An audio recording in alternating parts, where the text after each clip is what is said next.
Hey guys, I am reading the editorial of The Hindu, March 26, 2021. Here is why the electoral bonds scheme must go. It violates the basic tenets of India's democracy by keeping the knowledge of the right to know from citizens and voters. The Supreme Court, after a brief hearing on March 24, reserved orders on the question of whether or not to stay the electoral bond scheme ahead of the upcoming state elections. For the last 3 years, electoral bonds have been the dominant method of political party funding in India. In their design and operation, they allow for limitless and anonymous corporate donations to political parties.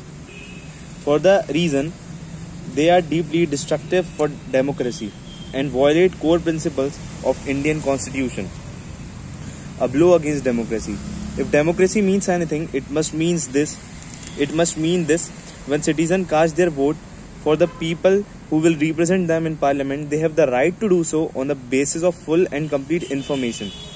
And there is no piece of information more important than the knowledge of who funds political parties. Across democratic societies and through time, it has been proven beyond doubt that money is the most effective way of buying policy, of engaging in regulatory capture, and of skewing the playing field in one's own favor.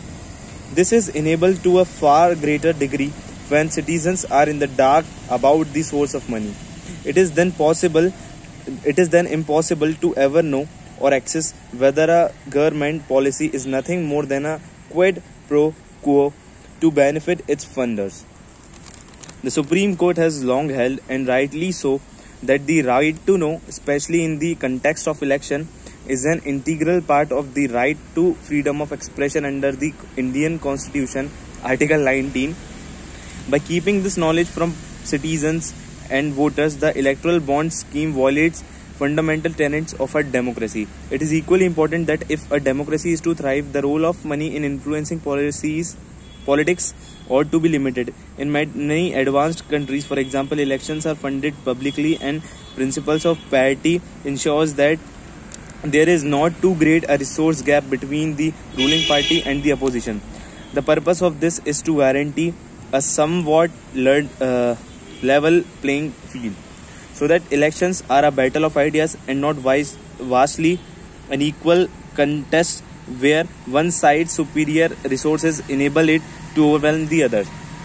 For this reason, in most countries where elections are not publicly funded, there are caps or limits on financial contribution to political parties. The electoral bond scheme, however, removes all pre-existing limits on political donations and effectively allow well-resourced corporations to buy politicians by paying immense sums of money. This defects the entire purpose of democracy, which, as Bhimrao Ambedkar memorably pointed out, was not just to guarantee one person, one vote, but one vote, one value. However, not only do electoral bonds violate basic democratic principle by allowing limitless and anonymous donations to political parties, they do so asymmetrically. Since the donations are routed through the State Bank of India, it is possible for the government to find out who is donating to which party, but not for the political opposition to know. This in turn means that every donor is aware that the central government can trace their donation back to them. Given India's long-standing misuse of investigative agencies by whichever government occupies power at the center, this becomes a very effective way to squeeze donation to rival political parties while filing the coffers of the incumbent ruling party. Statistics bear this out. While we do not know who has donated to whom, we do know that a vast majority of the immensely vast sums donated through multiple electoral cycles over the last 3 years have gone to the ruling party, that is the Bharatiya Janata Party. Gaps in government's defense. The government has attempted to justify the electoral bond scheme by arguing that its purpose is to prevent the flow of black money into the election. The jurist Nitin Sethi has already debunked this rationally in a detailed 10-part investigative report. which has also highlighted reservations within the government as well as by the Election Commission of India to the electoral bond scheme. That apart, this jurisdiction falls apart under the most basic scrutiny. It is entirely unclear what preventing black money has to do with donor anonymity, making donations limitless and leaving citizens in the dark.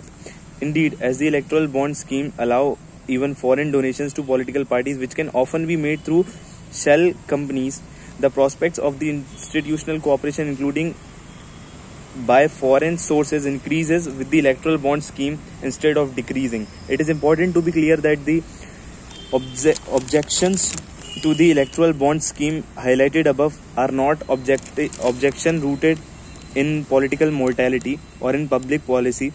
They are constitutional objections.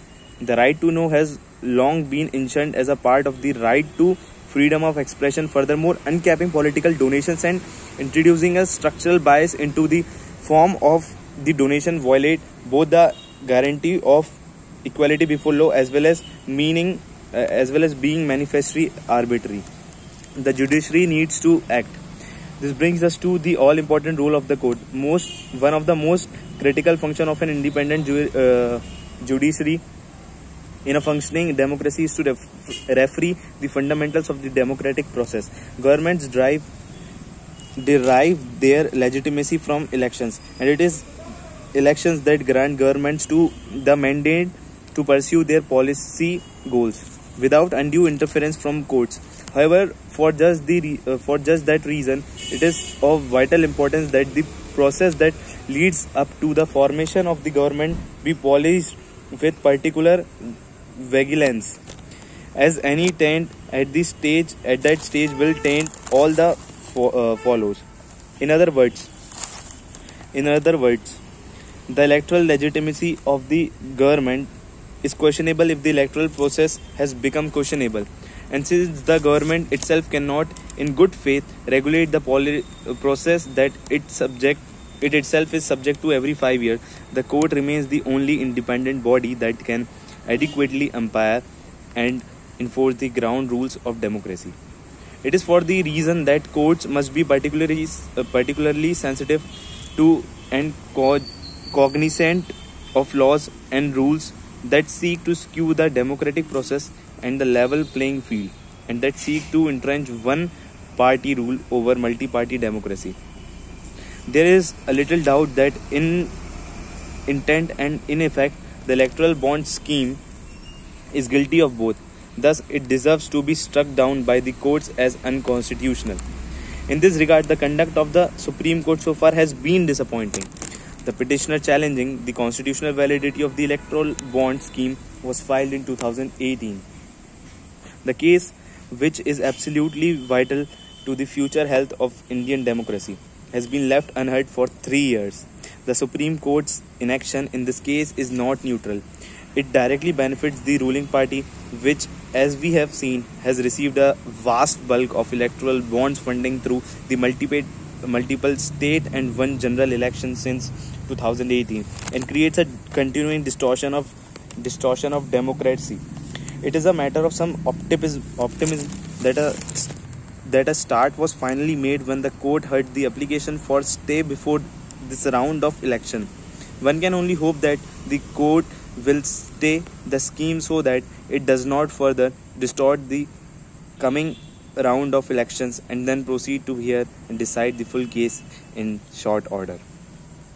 So this was the article of the Hindu of Friday, March 2021, 26th date.